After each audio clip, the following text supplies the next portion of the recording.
يا مساء الفل والجمال. قبل ساعات من انطلاق مباراة الذهاب في نهائي الكونفدرالية بين نهضة بركان والزمالك، الزمالك هيلعب مباراة الذهاب في المغرب في ملعب صغير فيه حوالي 10 12 ألف متفرج قدام جمهور متحمس جدا بالتأكيد. الجمهور قريب جدا من الملعب قدام فرقة من فرق شمال أفريقيا. ممكن يكون في لعيبة كتير من الجيل الحالي للزمالك ما لعبتش نهائيات قارية قبل كده، لكن على اللعيبة الكبيرة للفريق ان هي تشيلهم، وعلى الزمالك انه يقسم المباراة كويس عشان يرجع بنتيجة ان شاء الله إيجابية من مباراة الذهاب. خلينا ناخد شوية نقط مهمة منها التشكيل ومنها بعض نقط القوة والضعف. خلينا نقول في نقطة مهمة. أول حاجة حارس مرمى في نهضة بركان اللي بيلعب في الكونفدرالية اللي هو حمزة العقبي. حمزة العقبي حارس متوسط مش قوي قوي، ليه غلطات كتير. نقطة مهمة جدا، لما بيحضروا الهجمة وبيضغط عليه بيغلط، وغلط في مباراة الكاس وتسبب في هدف في مرمى فرقته، وفي نفس الوقت ماتشات تانية بيستلم الكورة وبيقف يبص كتير قوي عشان يبدأ يعمل بيلد اب. لو اتضغط عليه بذكاء من سيف الجزيري يقدر يغلطه ويقدر يطلع منه شورت باس، الزمالك يستحوذ على الكوره ويحاول يسجل منها في حاله ان الزمالك قرر في وقت من الاوقات انه يضغط من قدام عليه. النقطة الثانية متعلقة بفكرة الطلوع بالكرة عند نهضة بركان، هو السنتر باك بتاعهم عبد الحق عسال. ده سنتر باك، هما بيلعبوا 4 في الخط الخلفي. في مباريات كتير عبد الحق عسال بياخد خطوتين لقدام عشان يبقوا شكل أقرب ل3 في الحالة الدفاعية، 3 اللي هما الاثنين مساك وباك يمين وباك ليفت بيحضروا الهجمة، ولعيب نص الملعب اللي هو أيوب خيري وبيجي يقف جنبه عبد الحق عسال. الفكرة اللي بيعملها جوارديولا، الفكرة اللي كان بيعملها أوسوريو مع الزمالك. عبد الحق عسال كورته مميزة في الطلوع بالكورة، كورته كويسه في البيلد اب. لازم حد من لعيبه الزمالك في نص الملعب على جوزيه جوميز انه يضغط على عبد الحق عسال، هو بيخليه يسيب الخط الخلفي اصلا عشان يطلع يبني هجمه، وصنع منها ليوسف الفحلي قبل كده في ماتش من الماتشات. بيطلع الراجل قدام، فالراجل ده اولا بيبقى سايب مكانه في الخط الخلفي، لازم الزمالك يضغط عليه يحرمه من الطلوع بالكوره. انت تخيل انت بتضحي بلعيب في البيلد اب من خطك الخلفي عشان يطلع نص الملعب يحاول يحضر لك الهجمه، فالراجل ده لازم يضغط عليه. والراجل ده اول ما الزمالك يقدر يضغط عليه ويخطف منه الهجمه لازم تتلعب في المساحه اللي في ظهره دي على طول، لان مهما كانت ترحيله اللعيبه هيبقى عندهم مشكله. لو هم مرحلين قوي ال3 اللي في الخط الخلفي، الزمالك ممكن يكون عنده طرف من طرفين الملعب. الفكره كلها مين اللي هيضغط عليه وهتضغط منين، ودي النقطه الاهم. لو هم بيحضروا ب4 فالزمالك عليه انه يضغط على عبد الحق عسال ويحرم فرقه نهضه بركان هي تسلمه الكوره. لو بيلعبوا بال3 وهو طلع اتقدم لقدام، الزمالك لازم برضه يضغط على الراجل ده عشان ما يخلوش يعمل اللي هو عايز يعمله، ولو قدر يخطف الكرة يلعب في ظهره على طول. دي نقطة في منتهى الأهمية بالنسبة للزمالك، لازم جوزيه جوميز يتعامل معاهم كويس في حراسة المرمى في اللعيب عبد الحق عسال.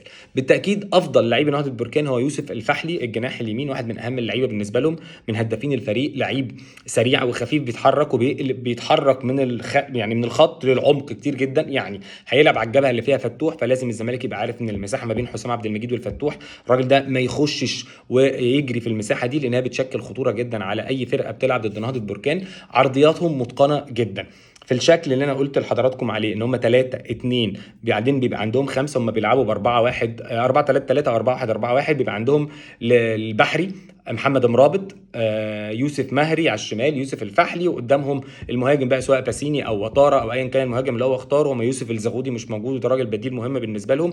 بيبقى شكل اقرب ل 3-2، والخمسه دول بيتقدموا عشان يبداوا يعملوا كروسات على طول، وبيعملوا كروسات من بدري ومن الاند لاين. الزمالك عليه انه يحارب الكروسات دي بالتمركز المظبوط لحسام عبد المجيد وحمزه المسلوسي. بالتاكيد قدامهم واحد اللعيب رقم 6 اللي هيلعب يبقى قريب دايما منهم. ولو كمان الافضل للزمالك ان دايما يكون عنده بلوكات على الاطراف تحرم الفريق ده من الطلوع بالكره على الاطراف عشان يبدا يعمل العرضيات. ودي النقطه الاهم اللي تاخدك لتشكيل الزمالك المتوقع من وجهه نظري، او التشكيل اللي انا بشوفه افضل للزمالك، اللي هو محمد عواد، عمر جابر، حمزه المسلوسي، حسام عبد المجيد، احمد فتوح. ومعضله الزمالك كلها في ثلاثي نص الملعب. دونجا بالتاكيد انا بشوف ان محمد شحاته لازم يكون له دور، كانهم الاثنين دبل بيفت او الاثنين يلعبوا جنب بعض، او دونجا 6 محمد شحاته 8 وعلى شماله احمد حمدي 8. في كلام كتير عن زياد كمال، زياد لعيب كويس ولسه ما جاش وما جابش مستواه، اعتقد الماتش ده هيبقى صعب على زياد. دي توقعات وده تخيلي، وانا شايف ان احمد حمدي محتاج يكون عارف ان ده ماتش مهم جدا بادوار مركبه هجوميه ودفاعيه لازم يعملها في الماتش ده عشان يهاجم ويطلع الزمالك بالكوره، يبقى هو اللي الزمالك يقف عليه، وفي نفس الوقت الحاله الدفاعيه انه يرتد ويقفل مع لعيبته في نص الملعب. فالثلاثي ده مهم جدا للزمالك، دونجا شحاته واحمد حمدي. وممكن في وقت من الاوقات تلاقي الاثنين واقفين الاثنين جنب بعض واحمد حمدي قدامهم بخطوتين كانه بلاي ميكر متاخر يساعد في الطلوع بالكوره زي ما الزمالك عمل في ماتش دريمز، بس حط سامسون مكان احمد حمدي. على اليمين مفيش خلاف على زيزو بالتاكيد، وعلى الشمال انا بشوف ابراهيم نضاي يكون ليه دور كبير. ابراهيم نضاي، طب ليه ابراهيم نضاي؟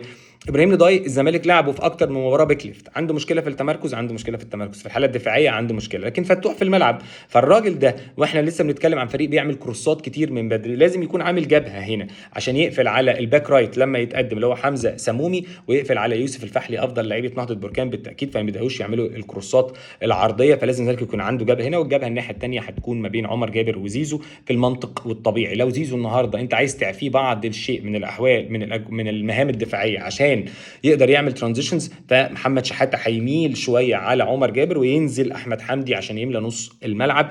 وفي الهجوم بالتاكيد سيف الجزيري. الفريق ده على قد ما هو فريق ممكن يكون قوي في الكوره العرضيه او هجوميا افضل نسبيا، لكن دفاعيا ضعيف. انا بشوف برضو ان المباريات اللي زي دي سيف الجزيري عليه دور كبير جدا في التحركات في ظهر الديفنس، يتحرك وياخد الكره الطوليه من دونجا، من حمزه المسلوسي، من عمر جابر، دايما يستلم في ظهر الديفنس في مساحات واسعه كتير جدا يمين وشمال. ولو هو اللي راح استلم على لعيبه الزمالك ان هي اوتوماتيك اول ما سيف يستلم هم يتحولوا الى مهاجم تاني احمد حمدي بقى، وهكذا. برضو ابراهيم نضاي لازم يضم ساعتها لو هو الكوره ناحيه اليمين، نفس الكلام عشان زيزو ياخد بعض الحريه. فكره ان محمد شحاته لعب ماتش الزمالك وسموحه كباك رايت ممكن تدي لشحاته افضليه شويه برضو انه يروح يميل على عمر فيقفل فيحرر زيزو شويه في الترانزيشنز، فزيزو ياخد حريه انه يتحرك بعرض الملعب. دي وجهه نظري في تشكيل الزمالك، قولوا لي رايكم في التشكيل، لان في ناس كتير بتتكلم عن وجود زياد مع دونجا مع محمد شحاته الثلاثيه. ساعتها الزمالك هيضحي بواحد من الاثنين، يا ابراهيم نضاي يا احمد حمدي. انا بشوف ان نضاي لازم يلعب عشان يقفل الجبهه الشمال دي مع احمد فتوح اللي فيها يوسف الفحلي تحديدا.